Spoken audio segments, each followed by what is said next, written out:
Drums, bass, guitar, and horn. You have horn section. Wow. That's it.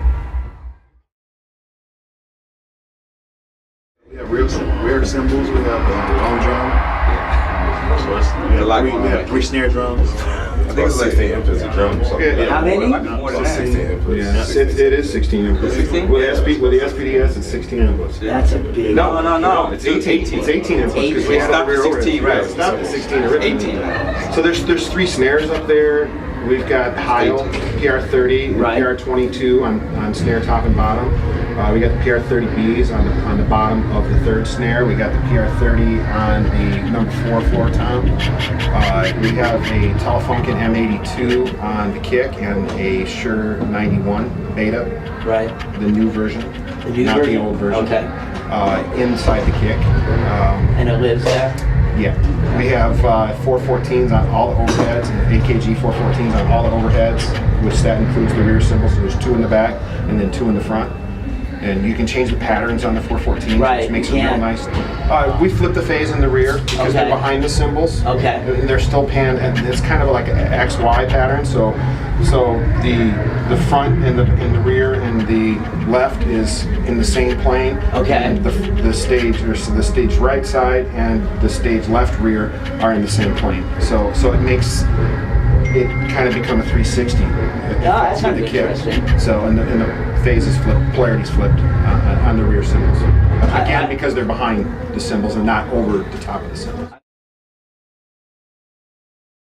Well, we hooked up with Greg McVeigh, and that's our guy that got us into the Heil stuff, and he endorsed us and gave us pretty much what we were looking for. And it was a little bit of a hard sell to Darcy. It's like, Darcy, we want to make this change, and we want to try this stuff. You're not getting the tones that you're looking for naturally, without any EQ, without any compression, without any gating. Let's play around. So with VER and the gamut of microphones that we had available there, along with what Greg gave us, we were able to experiment, play, find what's going to work for us, and then we come up with the program that's going to work. And we've used that same formula every show, regardless of whether it's a Digico or a profile. Okay. And Sed was very integral in talking Darcy into using these mics on, someone who actually tunes the drums, Right. puts some serious effort into tuning the drum kit and getting it to where we need it to be the same, consistent every show, no matter what the temperature, humidity. Right. It's always a DW kit. I mean, he can tell you more about the DW kit. It's pretty intricate DW kit.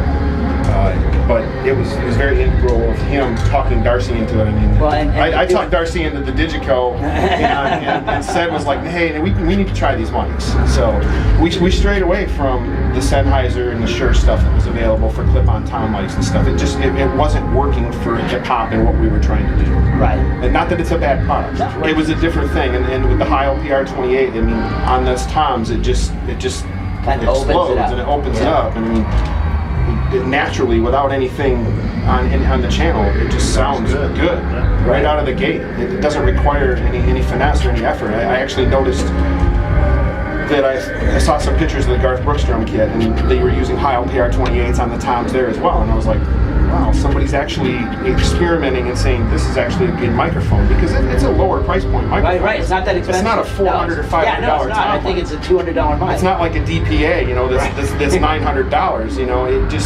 It naturally exploded for us, and it worked.